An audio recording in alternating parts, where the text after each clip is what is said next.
El economista Luis Álvarez Renta nos hace llegar un documento que parece que ha tenido alguna dificultad para ser aceptado en los medios escritos como documento a publicarse. Parece que contiene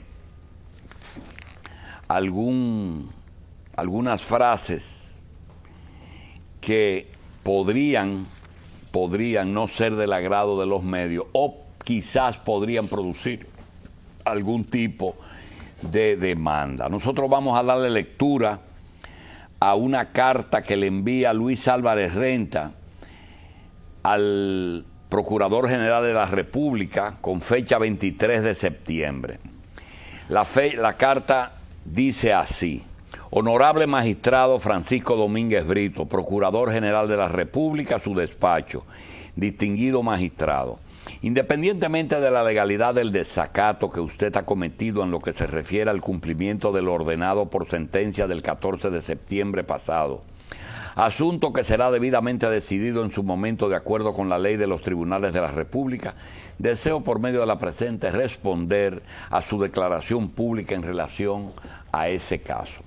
En primer término, en cuanto a su decisión de desacato, me permito remitirle anexo un conjunto de recortes de periódicos del país en que se denota la actitud del gobierno de España, encabezado por el presidente Mariano Rajoy y por el ministro de Interior Jorge Fernández, quienes cumplieron con una sentencia de conceder prisión domiciliaria ordenada a favor del llamado Etarra Bolinaga, condenado por triple homicidio y secuestros ocurrido durante la campaña de terrorismo de la ETA, decisión que tuvo una férrea oposición de parte de la oposición pública y de líderes de su propio partido víctimas de la ETA, que abogaban en su sed de venganza que el Etarra debía de estar en la cárcel hasta 4 horas o días antes de su muerte.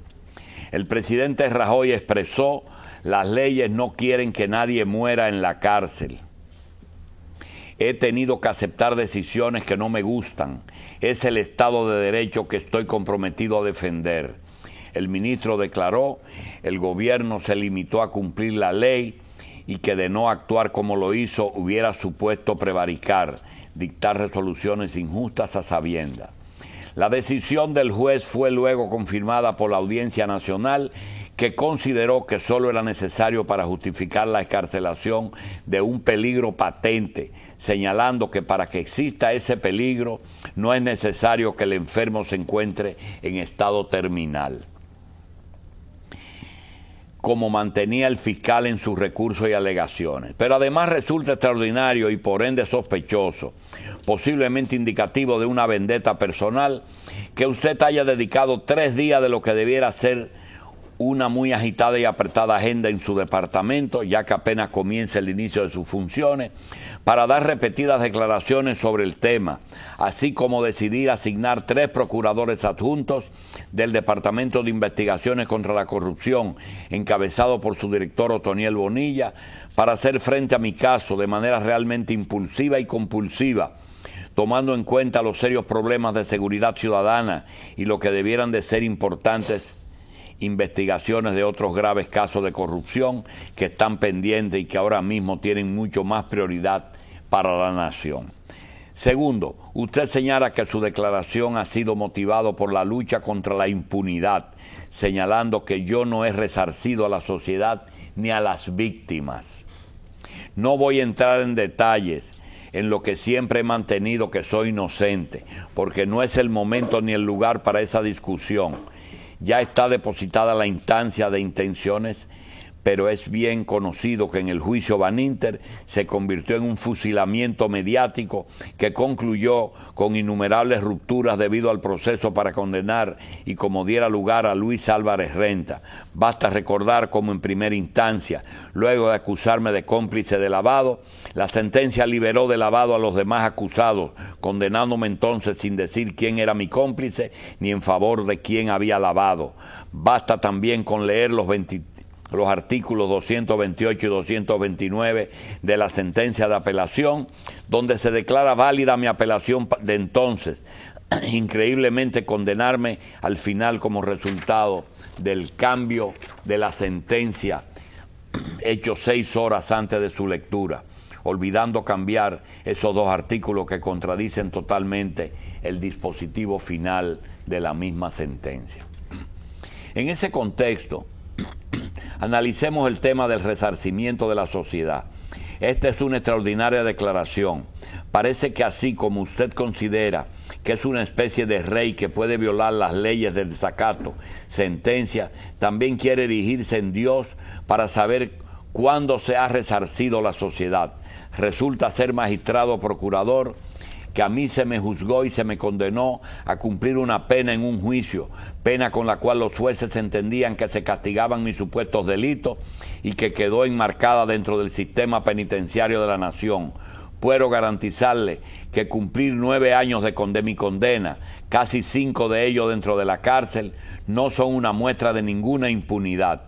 Tampoco le corresponde a usted juzgarme de nuevo ni aplicarme sanciones ulteriores a la condena y a la pena ya recibida. A usted le compete cumplir la ley, ni más ni menos, y en cualquier caso, en cualquier interpretación, debe cumplir con el artículo 25 del Código Procesal Penal, en la que duda favorece al imputado. La única impunidad que ha quedado patente, vigente en el caso Baninter, es la de los funcionarios públicos que permitieron un desorden generalizado de la banca, apadrinaron y bendijeron el crecimiento de Baninter y de otros bancos, y para quienes nada menos que los expertos del fondo, contratados expresamente para investigar lo sucedido, en los acápites 36, 89 y 92 de su informe del 11 de junio sobre la crisis bancaria, pidieron de forma expresa que esos funcionarios fueran sometidos a la justicia, negándose el Banco Central y el Departamento contra la Corrupción de esa Procuraduría a responder a esta denuncia clara y formal emitida por los investigadores más autorizados y conocedores de la crisis. Parecería que usted no se siente satisfecho con la condena, desea juzgarme otra vez. Es una visión de tráncalo y bota la llave.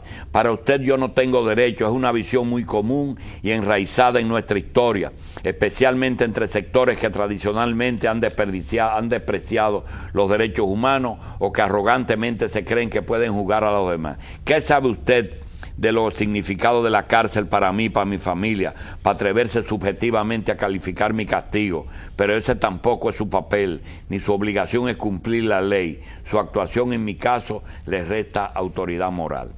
Su misión, responsabilidad y obligación moral como procurador a cargo del sistema penitenciario está también definida por la ley y por normas internacionales y no tienen bajo ningún concepto el carácter inquisitorial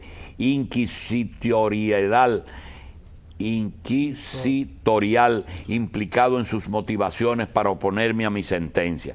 Una vez en la cárcel, la misión del sistema penitenciario, de la Ley 224 y a todos los tratados internacionales relacionados con los derechos de los reclusos es la rehabilitación y la reinserción social. Asimismo, debe primar el principio de humanización de la condena, en la cual los reclusos deben cumplir sus penas con garantía de dignidad y otros derechos humanos fundamentales, como son el derecho a la vida, a la salud, a la integridad, y esto es precisamente lo que hizo el juez en su sentencia, ni más ni menos, como lo han hecho muchas veces en el pasado. Apoyaron ustedes 13 de los casos, solamente 2 oportunidades se opuso el ministerio. Jamás se apeló a ninguno de los casos. La única excepción en que se apeló fue Luis Álvarez Renta, un preso muy especial. ¿Denota este hecho la persecución, sí o no? También usted está violando burdamente el principio de la unidad del Ministerio Público. Finalmente, en lo que se refiere a su aseveración de que no es resarcido a las víctimas, refiriéndose al Banco Central y a la Comisión de Liquidación de Baninter, independientemente de que esos actores fueron descalificados por ser actores civiles, en mi caso, por lo cual la misma sentencia de Baninter es un reclamo de tanto extraño y totalmente falso, por el cual deseo presentar una denuncia formal ante su despacho y ante su departamento contra la corrupción. En efecto, la sentencia de Baninter me acusó de sustraer de esa institución 22 millones de dólares. Sin embargo, de manera directa o indirecta a través de mis hijos y de otras partes, me fueron incautados voluntariamente entregados a la Comisión de Liquidación de Baninter más de 30 millones de dólares, más de 1.200 millones de pesos que inexplicablemente y de manera misteriosa han desaparecido y no aparecen registrados en los activos ni como recibidos en la referida comisión. Esos 1.200 millones de pesos se han desvanecido, han sido aparentemente saqueados por los mismos funcionarios de agosto, que se autoliquidaron con 600 millones de pesos cargados a las arcas del Banco Central. Nada de esto se discute públicamente porque el departamento de prensa del Banco Central se gasta 300 millones al año y casi 1 millón diario. Estas transgresiones sí merecen que les asigne usted un personal serio y comprometido para investigarlo, porque el Banco Central, como otras instituciones como la CDE, ha materializado lo que se puede llamar la corrupción legal. El saqueo de la institución ha sido bendecido por los consejos directores o funcionarios que han querido dar carácter institucional. Estos hechos constituyen verdaderos escándalos y pretenden quedar impunes. Veamos ahora la seriedad de su compromiso con la verdad, contra la corrupción y contra la impunidad. Magistrado Procurador General de la República, respetuosamente, por medio de la presente, hago formal denuncia de estos hechos y le anuncio que estoy en la mejor disposición de acudir a su despacho cuando usted lo disponga para presentar el testimonio y evidencia de esta denuncia.